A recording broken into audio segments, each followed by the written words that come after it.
गुरुग्राम में अगर तहसीलदारों का मन किया तो अवैध रजिस्ट्री कर डाली, वो भी बिना एनओसी के। और मन किया तो होने वाली रजिस्ट्री के लिए भी पैसों की डिमांड कर डाली। अगर मन किया तो जमींदार और बिल्डर के बीच हुए कोलैबोरेशन और जीपीए को भी कैंसिल कर डाला। नमस्कार, मैं हूं नीरज अंबावता और आप सभी का स्वागत करता हूं स्टेट न्यूज पर। स्टेट न्यूज पहला ऐसा वेब न्यूज चैनल है जहां सिर्फ रियल एस्टेट सेक्टर से जुड़ी हुई तमाम खबरें आप तक पहुंचाई जाती है। तो देखिए हमारी इस खास खबर में कि आखिरकार कौन सी ये तहसील है जो एक बार फिर विवादों से घिर गई है, और कैसे बिना दोनों पार्टियों की सहमति के तहसीलदार साहब ने कोलैबोरेशन और जीपीए को ही कैंसिल कर डाला। लेकिन उससे पहले अगर अभी तक आपने हमारे चैनल को सब्सक्राइब नहीं किया तो सबसे पहले चैनल को सब्सक्राइब जरूर करें, ताकि रियल एस्टेट सेक्टर से जुड़ी हुई तमाम खबरें आप तक सीधी और सबसे पहले पहुंच सके। तो देखिए अनोखी तहसील के ये अनोखे कारनामे हमारे इस खास खबर में। गुरुग्राम के तमाम तहसीलदार और तहसीलों में भ्रष्टाचार के अजीबोगरीब मामले उजागर होते रहते हैं, और आम आदमी को यही लगता है कि ये तो कोई नया और बड़ा कारनामा तहसीलदार साहब और उनकी टीम ने कर दिखाया है।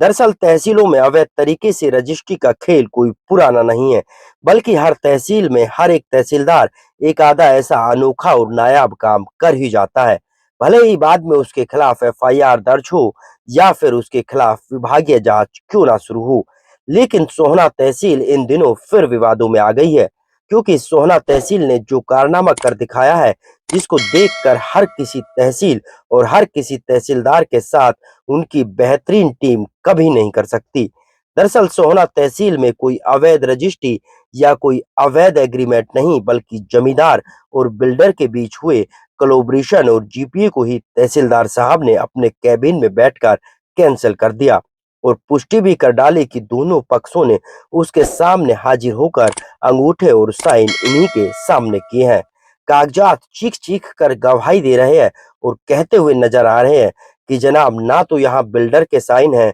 और ना ही यहाँ बिल्डर की तरफ से किसी का फोटो है। दरअसल इस पूरे मामले की बात करें तो ये पूरा मामला सोहना के धुनेला इलाके की रकबे से जुड़ा हुआ है, जहाँ एक जमींदार था जिसका नाम सुशील कुमार बताया जा रहा है। उसने 15/5/2018 को यशदीप बिल्डर्स एलएलपी के साथ 15 एकड़ का कोलैबोरेशन किया था, और अगले साल इस कोलैबोरेशन में दोनों पार्टियों की सहमति से 3/6/2019 को जीपीए रजिस्टर्ड कराई गई थी, और इसे 15 एकड़ से घटाकर 12 एकड़ कर दिया था। लेकिन तहसीलदार साहब पर आरोप है कि उन्होंने अपनी काबिल टीम और दूसरे बिल्डर के साथ इस मिलीभगत के खेल को अंजाम दिया और यहीं से नए खेल की शुरुआत की। यशदीप एलएलपी बिल्डर को नीचा दिखाने और उसके कोलैबोरेशन और जीपीए को कैंसिल करने का एक प्लान तैयार किया गया, और 2 साल बाद यानी 29/9/2021 को ये जीपीए तहसीलदार साहब की तरफ से कैंसिल कर दी जाती है। वो भी जब जब दोनों पार्टियां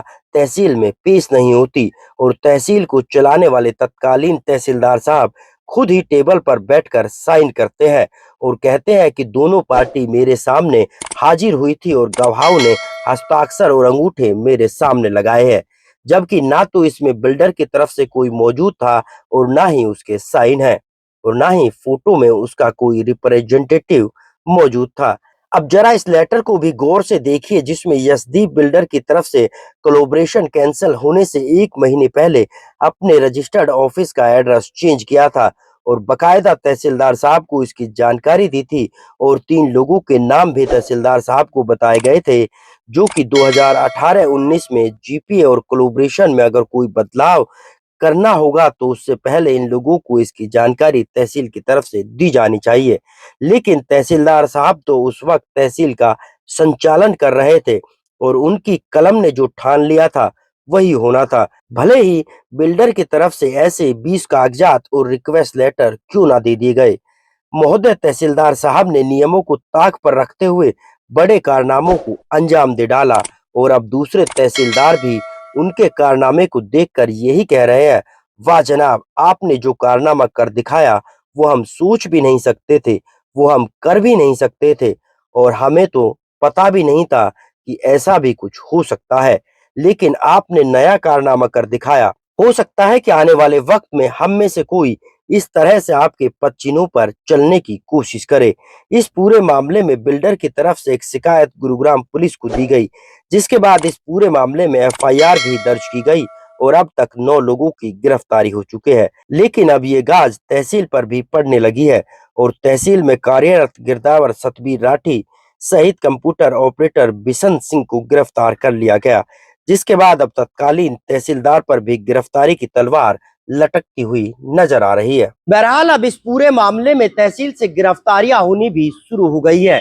और अब गिरफ्तारी की तलवार तत्कालीन तहसीलदार पर लटकती हुई नजर आ रही है। आपको हमारी ये खबर कैसी लगी कमेंट करके जरूर बताएं। साथ ही चैनल को शेयर और सब्सक्राइब करना ना भूलें ताकि रियल एस्टेट सेक्टर से जुड़ी हुई तमाम खबरें आप तक सीधी और सबसे पहले पहुंच सके।